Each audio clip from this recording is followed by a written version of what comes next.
Degree, engineering, PG పూర్తి చేసి కూడా ఉద్యోగాలు లేకుండా నిరాశగా ఉన్నారా? బ్యాంకు ఉద్యోగాలైతే బాగుంటాయి కానీ పోటీ పరీక్షల శిక్షణా సంస్థల్లో ఫీజు మీకు భారంగా అనిపిస్తుందా? అయితే ఆలస్యం ఎందుకు?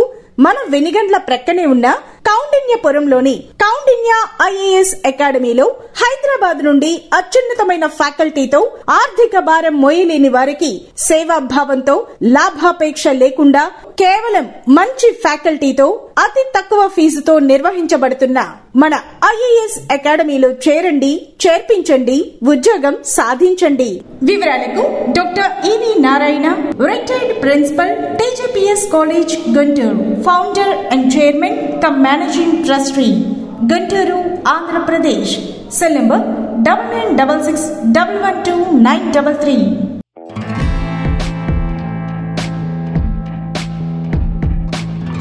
SHOAPT ప్రేక్షకులకి నమస్కారం. ఈనాడు పదములు అర్థములు అనే విషయాన్ని గురించి చేద్దాం. పదాలకి అర్థాలు మనం సక్రమంగా తెలుసుకోకపోతే వాటికి అపార్థాలు వచ్చే అవకాశం ఉంటుంది. అలా ప్రజల్లో ఏమేమి ఉంటున్నాయో గమనించి నాకు తోచిన వాటిని మీ ముందు ఉంచుతున్నాను. మీరు కూడా ఈ మార్గంలో ఆలోచించండి, తెలుసుకోండి, తెలిసిన వాళ్ళని అడిగి. ఒకటి, రావణాసురుడు అన్నాం, రావణుడు. వాళ్ళు ఎందుకు పెట్టారంటే విశ్వవసు బ్రహ్మ యొక్క మనవడు అవుతున్నాడు. ఈయనకి ఏంటంటే ప్రజలందరినీ కూడా బాధ పెడతాడు, వాళ్ళ మనసుకి సంక్షోభం కలిగిస్తూ ఉంటాడు కనుక ఆ పేరు వచ్చింది. అంతేగాని ఇంకో అర్థంలో లేదు. అలాగే దుర్యోధనుడు అన్నాం. కొంతమంది అంటారు, ఎవరైనా దుర్యోధనుడు, దుశ్శాసనుడు ఇలా పెట్టుకుంటారటండి పేర్లు ఎవరైనా, మరి భారతంలో ఇలా పేర్లు పెట్టారు, అది ఎవరన్నా పెట్టుకుంటారా అట్లాగా అంటారు.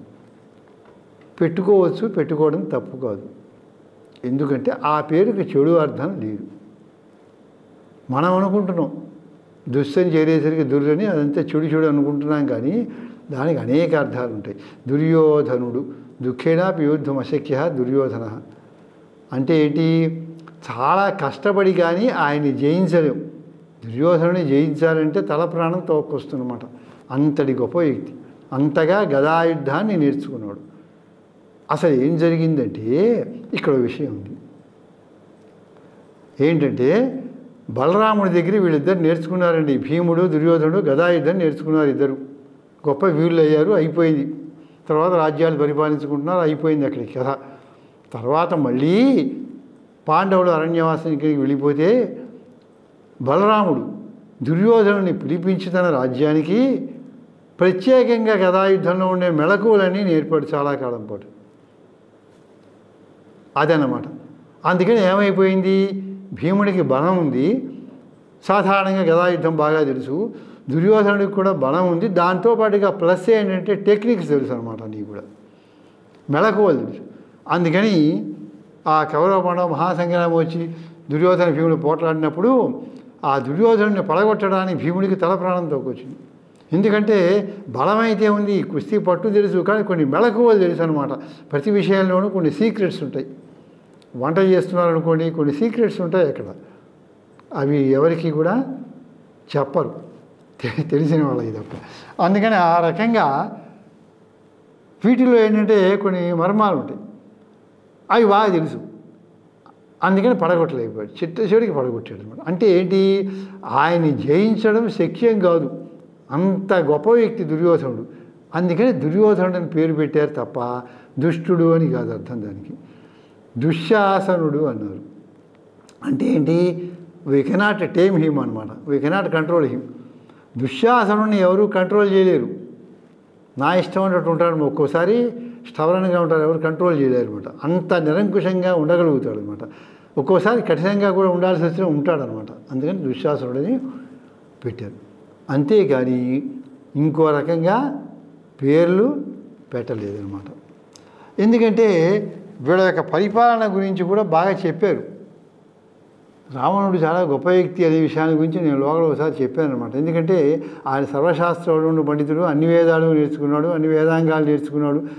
వేదాల్లో ఉండేటువంటి జన ఘట అనేటువంటి ఉంటాయి కొన్ని పద్ధతులు. ఆ పద్ధతుల్ని స్వయంగా కనిపెట్టినటువంటి వాడు రావణుడు అని చెప్తారనమాట. వేదం చదివే విధానంలో చాలా ఉంటాయి. ఆ పనసలు చదవటం, ఘన అని జట అని ఇట్లా రకరకాల పద్ధతులు ఉంటాయి. సరే ఆ స్వరము మాత్రం అవి పక్కన పెడదాం. అలాంటి వాటిల్లో కొత్త కొత్త విధానాలుగా ఎలా చదవాలో వేదాల్లో పరిశోధన చేసి కనిపెట్టి లోకానికి అందించినటువంటి మహనీయుడు అనమాట అని ఆ మాటే చెప్పాం. ఆయన ఎవరు తిట్టలా, నిందించరా, ఆయన వెనకేసుకుని వచ్చి ఆయన నిందిస్తారా అంటే ఆయన చేసిన పనులని కాదన్నారు తప్ప అన్ని విషయాల్లోనూ ఆయన చెడు అని చెప్పడం లేదనమాట ఎవరు కూడా. అలాగే నిత్యము అగ్నిహోత్రాలు చేస్తూ ఉండేవాడు. ఇటువంటి మంచి పనులు కూడా కొన్ని ఉన్నాయన్నమాట. కనుక ఆ పాత్రని చిత్రీకరించాడు. ఎవరిలోనూ పూర్తిగా మంచి పూర్తిగా చెడు ఉండవు. అది సైకాలజీ అనమాట.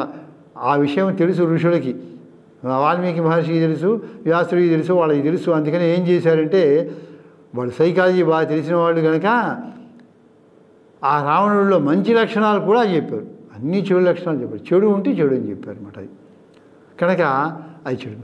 అలాగే దుర్యోధనుడి యొక్క పరిపాలన గురించి కూడా ఏం చెప్పారంటే బాగా పరిపాలిస్తే పరిపాలించాడని చెప్పారు. కూడా పురాణాలు చెప్పేవాళ్ళు ఎవరైనా సరే చూడండి, అక్కడ ఏముంటే అది చెప్తారు.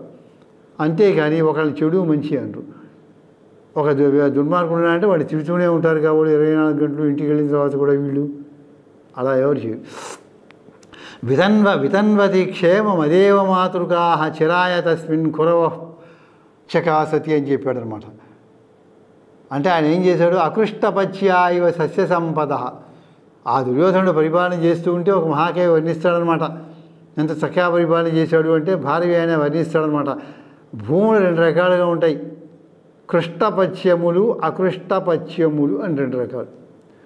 అంటే మనకి బాగా అర్థమయ్యే భాషలో చెప్పుకోవాలి అంటే మాగాణి భూములు మెట్ట భూములు అంటారు. కొన్నింటికి ఎప్పుడూ కూడా నీరు ఉండాలి అక్కడ, కొన్నింటికి నీరు లేకపోయినా వర్షం మీద ఆధారపడి బతుకుతారు అనమాట. శాన్నదీ మాతృకో దేవమాతృకస్తే యథాక్రమం దేశో వృష్ట్యంబు నద్యంబు సంపన్న వ్రీహిపాలిత. శాన్నదీ మాతృకో దేవమాతృకస్తే యథాక్రమం అని చెప్తారు. దేవమాతృకములు నదీ మాతృకములు అని చెప్తారు కావ్యాలు. అంటే వాటికే ఏంటంటే మనం అర్థమయ్యే భాషలో చెప్పుకోవాలి అంటే మాగాణి మెట్ట భూములు అనమాట. కొన్నింటికి ఎప్పుడూ నీరు అక్కడ ఉంటూ ఉండాలి పంటలకి, కొన్నింటికి ఎప్పుడో వర్షం పడితే చాలన్నమాట, అవి సరిపోతూ ఉంటాయి. అలాంటి భూములు ఉంటాయన్నమాట. అలాగే ఈయన పరిపాలన చేసినప్పుడు చక్కగా కాలువలు ఏర్పాటు చేసేవాడు, ఇరిగేషన్ ప్రాజెక్టుని. అలాగే ఏం చేయాలంటే పంటలన్నిటికీ కూడా నీళ్లు వదులుతూ ఉండేవారు. ఏరువాక పౌర్ణమికి నీళ్లు వదులుతారు అనమాట. అలా చేస్తూ పరిపాలన చేస్తూ ఉంటే అవి ఏంటంటే పంటలు బాగా పండినాయి.